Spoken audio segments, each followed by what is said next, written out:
We are back once again with another chapter in the incredible saga of Captain Tuffarm.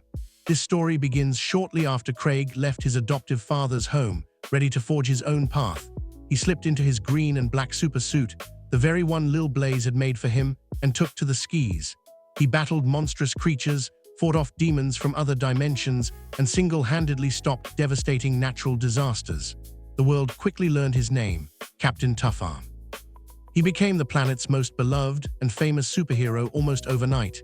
Yet despite all the fame and adoration, Craig felt empty. No battle challenged him. No villain truly threatened him. Nothing could stop him. He had no weaknesses except himself.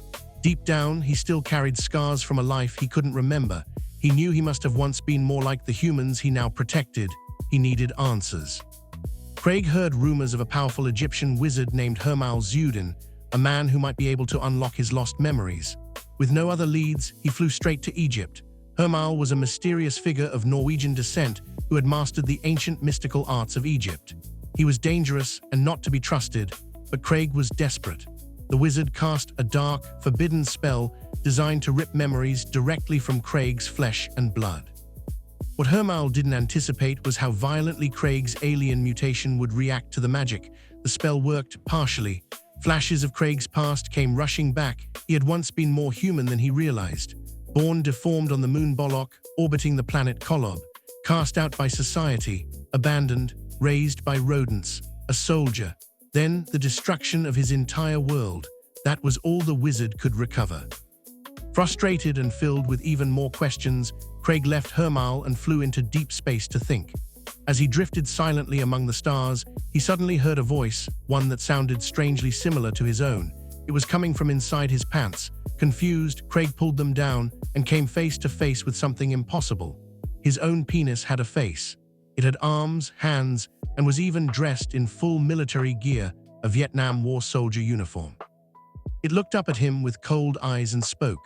"Who the hell are you?" Craig, stunned, replied. "I'm Craigie, who are you?" The tiny figure snapped back. "I'm Richard N. Bauls, but you can call me the General." Craig tried to stay calm.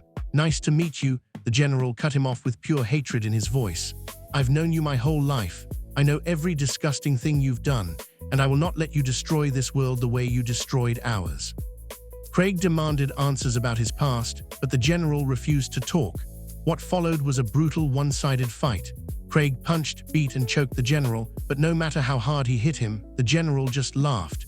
He had the same insane durability as Craig. Finally, in a fit of rage, Craig gripped the General with both hands and squeezed with everything he had. The General gasped, "What are you doing? Stop, I can't breathe." But Craig didn't stop. In one final, violent yank, he accidentally ripped the General clean off. Now detached and free, the General spat in Craig's face one last time, then rocketed downward toward Earth like a tiny missile. Craig searched desperately, but the General had vanished.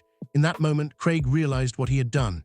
He had just unleashed a new monster onto the planet, a villain who knew all his secrets, shared his powers, and hated him more than anything. For the first time since arriving on Earth, Captain Tuffarm had a worthy opponent. Craig floated alone in the cold silence of space, staring down at the blue planet below. A strange mix of dread and excitement filled him. His journey wasn't over. In fact, it was only just beginning.